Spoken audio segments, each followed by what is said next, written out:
श्री स्वामी समर्थ। स्वामी शिदोर या चॅनल मध्ये तुमचं खूप खूप मनापासून स्वागत आहे। प्रत्येकाच्या घरात देवघर हे असतेच। जगात क्वचितच असे लोक असतील की ज्यांच्या घरात देवघर नसेल। देवघर ही अशी जागा आहे जिथून सकारात्मकता ऊर्जा मिळते। देवघरात आपण पूजेच्या मूर्ती ठेवतो, पण त्यासोबत अशा काही गोष्टी ठेवतो ज्यामुळे प्रगती होण्याऐवजी अधोगती होते। देवघरात 3 गोष्टी ठेवणे अशुभ मानले जाते, ज्यामुळे संपत्तीचा नाश होतो आणि माता लक्ष्मी त्या घराचा त्याग सुद्धा करते। आजच्या व्हिडिओमध्ये कोणत्या 3 गोष्टी देवघरात असाव्यात ते जाणून घेणार आहोत। आपल्या धर्मग्रंथात काही गोष्टी देवघरात ठेवणे जेवढे शुभ आहे तेवढेच अशुभ देखील आहे। भारताची परंपरा मातीशी जोडली आहे, त्यामुळे देवघरात मातीचा दिवा असायलाच हवा। जर तुमच्याकडे मातीचा दिवा नसेल तर धातूचा दिवा वापरा। देवघरात स्वस्तिक असणे आवश्यक आहे। तुम्ही ते कुंकवाने बनवू शकता। स्वस्तिक तुमच्या घरातील समृद्धी, शक्ती, नशीब आणि शुभाचे प्रतीक मानले जाते।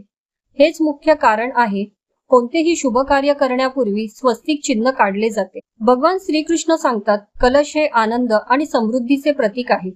तुमच्या देवघरात कुंकवासोबत स्वस्तिक बनवा आणि त्यावर मंगल कलश ठेवा। असे केल्याने घरात सदैव समृद्धी राहते आणि धनाची प्राप्ती होते। समुद्र मंथनाच्या वेळी 14 रत्नांमध्ये शंखाची निर्मिती झाली। या कारणास्तव शंख देवी लक्ष्मीला अतिशय प्रिय आहे। शंखाचा ध्वनी घरात सकारात्मकता निर्माण करते, त्यामुळे देवघरात शंख असलाच पाहिजे। घरात शंखाच्या उपस्थितीने माता लक्ष्मी प्रसन्न होते आणि त्या घरात कधीही पैशाची कमतरता भासत नाही। देवघरात घंटा वाजवणे शुभ मानले जाते। जेव्हा देवघरात घंटा वाजते तेव्हा तेथील वातावरण पवित्र आणि शांत बनते। ज्या घरात घंटा नाद होतो त्या घरातील नकारात्मक शक्ती निघून जातात आणि सुख समृद्धीचे दरवाजे उघडू लागतात। आता आपण जाणून घेऊया कोणत्या वस्तू देवघरात ठेवू नये। गणपतीच्या मूर्ती देवघरात विषम संकेत ठेवू नये। देवघरात 1, 3, 5 यासारख्या विषम संख्येतील गणपतीची मूर्ती कधीही ठेवू नका। तुमच्या देवघरात गणपतीची 2च मूर्ती ठेवा, ते भाग्यवान मानले जाते। मुख्य प्रवेशद्वारावर गणेशाची मूर्ती आतील बाजूस लावा। मुख्य प्रवेशद्वारावर बाहेरून गणेश मूर्ती किंवा फोटो लावण्याची चूक अनेक जण करतात, त्यामुळे त्यांना खूप नुकसान सहन करावे लागते। तुटलेला तांदूळ कधीही मंदिरात ठेवू नका, त्यामुळे नकारात्मकता येते। देवघरात ठेवलेला तांदूळ नेहमी हळदीत मिक्स करून देवपूजेसाठी वापरावा, त्यामुळे अधिक शुभ परिणाम बघण्यास मिळतात। तुमच्या देवघरात तुम्ही पूर्वजांचे फोटो ठेवले असतील तर ते काढून टाकावेत। मृत व्यक्तींचे फोटो देवघरात ठेवणे अशुभ मानले जाते। मृत व्यक्ती ही पूजनीय, आदरणीय असू शकते, पण त्यांचा दर्जा देवांबरोबरचा नाही। माता लक्ष्मीची उभी असलेली मूर्ती कधीही देवघरात ठेवू नये। माता लक्ष्मीची मूर्ती नेहमी बसलेल्या स्वरूपात असावी। आता जाणून घेऊया त्या खास वस्तूंबद्दल ज्या तुमच्या पूजा कक्षात असलेच पाहिजे।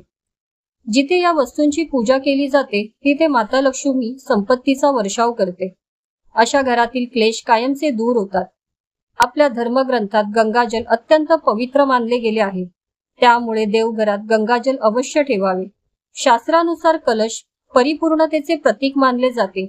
मग ती सत्यनारायण पूजा असो, दिवाळी असो, नवरात्र असो किंवा कोणताही सण असो, कलशाची स्थापना केल्याशिवाय सर्व काही अपूर्ण मानले जाते।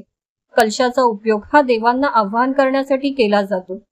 जर पूजेत कोणत्याही सामग्रीची कमतरता असेल तर पूजा अर्धवट सोडू नका। अशा वेळी देवाला अखंड तांदूळ आणि फुले अर्पण करा। मनात त्या वस्तूचे ध्यान धरा। गंगाजल कधीही प्लास्टिक बाटलीत, धातूच्या भांड्यात ठेवू नये। ॲल्युमिनियम किंवा लोखंड यासारख्या धातूपासून बनवलेल्या तांब्याच्या भांड्यात गंगाजल ठेवणे शुभ आहे। शिवलिंगावर केतकीचे फूल अर्पण करू नये। दिव्याने कधीही दिवा लावू नये। जो या पद्धतीने दिवा लावतो तो कायम रोगी राहतो। तुपाचा दिवा नेहमी उजव्या बाजूला ठेवा आणि तेलाचा दिवा नेहमी डाव्या बाजूला ठेवावा। पूजा नेहमी आसनावर बसून करावी। आजचा व्हिडिओ तुम्हाला महत्त्वपूर्ण वाटला असेल तर लाईक, कमेंट नक्की करा। श्री स्वामी समर्थ।